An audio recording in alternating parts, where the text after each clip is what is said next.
Jamie, with a Y, recently messaged me and said this.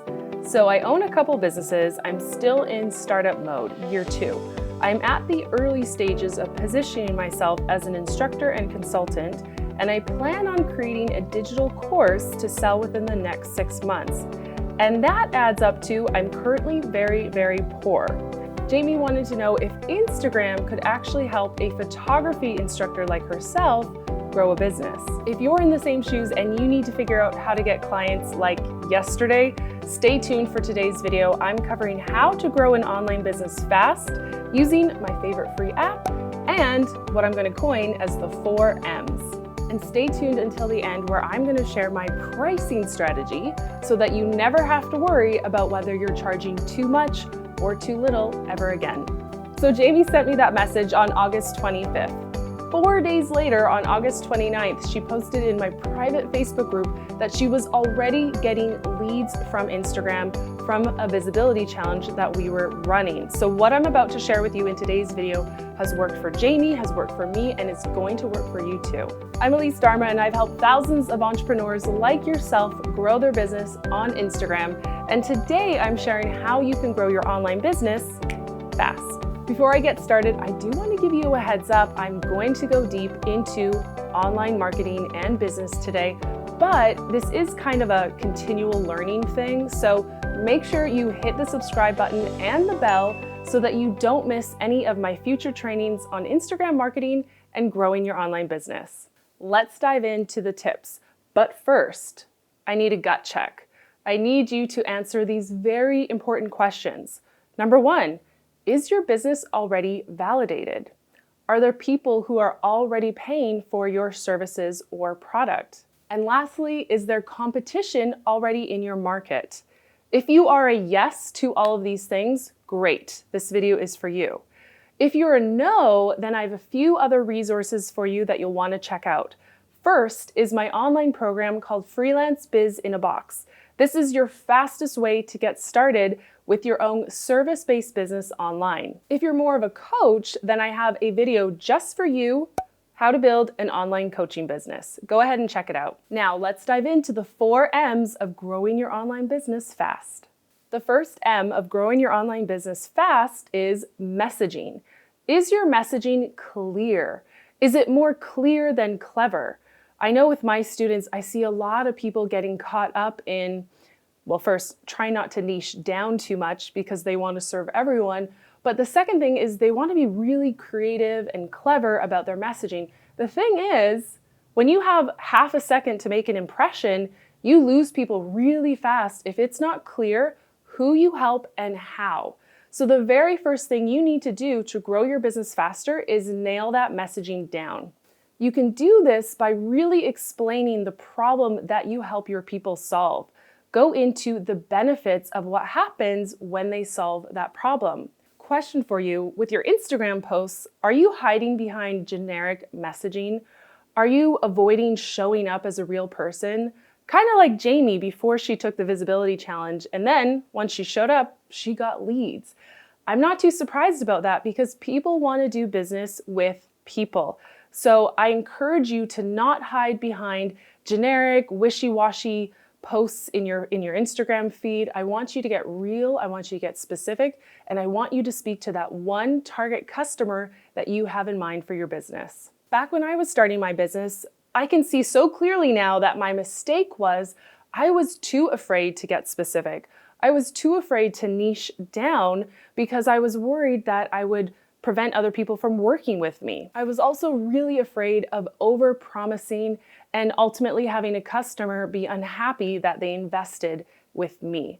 So this all brings me to my second M, which is mindset. Back in my early days, I felt like I had to do everything alone because I was a solopreneur and I wanted to be totally independent. It didn't even occur to me to invest in a coach or a community of people like me. But one day I invested in my very first group coaching program. It was $50 a month, which was kind of a big investment at that time. But since that happened, everything in my business changed. I got connected to 800 people who could relate to what I was going through, and some of them even became customers of my business. So putting myself in a community helped me understand in my mind that I was not alone and that I had the support when I needed it. Another area of mindset where I see people getting tripped up is that they think, well, my market's too busy, it's too saturated, there's no room for me. I would encourage you to reframe that and think it's actually a great thing that your market's been validated, because that means you have customers in your market who are willing to pay for your services and products. So keep going. I can go deep into the mindset roadblocks I see entrepreneurs struggle with, but I'll just share one more. And this is one that I've struggled with for probably most of my life, and it is caring too much about what other people think of me. Can you relate to that at all? I was so scared when I first stepped out as an entrepreneur or even launched a personal brand. But the funny thing is, I was most scared of what my friends and my family were going to say. So it took a couple years, but as soon as I really let go of their opinions that I was projecting they might have, the more comfortable I got with putting myself out there, even doing videos just like this for you. Question for you: do you struggle with your own internal thoughts, mindset, and motivation? If so, pop a comment below this video saying more mindset, and I might do a full video on this very topic. Let's keep moving along. The third M is math. Now don't get scared, we're not talking about grade 8 calculus. Did we do calculus in grade 8? We're not talking about high school math, we're talking about you knowing the numbers of your business. So the very basic number I ask my students to know is, how much do you need to make in your business to live? So look at your living costs, look at your expenses, and understand, do you need to make $5,000 a month, or are you okay with $3,000 as you're getting started with your business? So count backwards, look at how much you need to live, and set that goal as your first initial goal when you're getting started with your business. As your business is running, now is the time for you to become really clear on the difference between revenue versus expenses versus profit. This is one of my favorite topics to talk about because I see entrepreneurs often kind of bragging about their big revenue goals that they hit, especially when they launch something live. But the truth is, we don't actually know how much money they're taking home after their expenses. So I used to be kind of obsessed with revenue numbers too, but then when I realized I was only taking home 20% of what I made, that didn't seem right to me. I then shifted my focus to not make more revenue, but to actually cut down on my expenses so that I could take more home. So knowing the difference between your revenue and your profit is really key to actually understand the health of your business. The last thing I'll say about math is actually knowing industry benchmarks. So what do I mean by that? What you want to know is the typical averages that your industry is getting when it comes to conversions and sales. I don't want to get too technical here, but just to give you an example, if you were to create a landing page, the industry average of people who land on your page and opt in, so they make it to your thank you page, is about 20%, maybe even 30, I would say. So for example, if your landing page is not converting 20% of your visitors, that is a red flag for you to understand, okay, I'm not meeting the industry standard, I need to revisit and redo this. The last of the 4 M's is money. Money is a big one. So how do you know if you're charging enough or not enough? Here's what I recommend to someone who's just getting started, especially if you've worked in a day job. My best recommendation is to look at your last salary and calculate what your hourly rate was. That's a good benchmark number to start with when you're looking at charging for your services or your coaching. So when I got started, I was making about $25 an hour. So when I'd calculate how much time I'd spend with each client, that's how I landed on my very first client package of $1,000 a month. Where I failed was I didn't continually raise my prices. So I recommend to you to raise your prices every 6 months. Literally go to your calendar and put a reminder in it for you so that you can take that day to reassess where you're at with your business and if your experience warrants raising your prices. And my guess is it will. One last takeaway about money, and this is something that I wish I did a long time ago, And this is the idea of incorporating an upsell.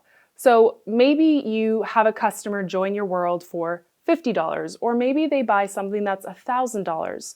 Well, what can you offer to them after that service or that experience is done? For me, my customers came to me, they took my course, and then they just disappeared into the abyss. I never offered them next level coaching. I never offered them a one-on-one call.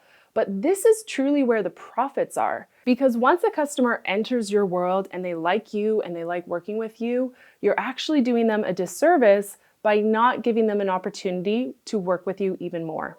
Now, if you liked these tips and you want to apply them to my favorite app, Instagram, I invite you to take my free masterclass over at freeinstacourse.com. That's where you're going to learn what strategies are working today in 2019 to grow your business on Instagram so that you actually grow your revenue. The link for that masterclass is right below this video. Now, if you enjoyed today's training, I want you to hit the subscribe button and stay tuned for next week, where I'm going to share how to automate your small business. Yes, this means waking up to Stripe and PayPal sales on your phone.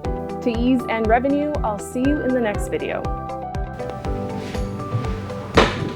Yo, what's happening? What's going on? Let's talk about travel and entrepreneurship. Yeah.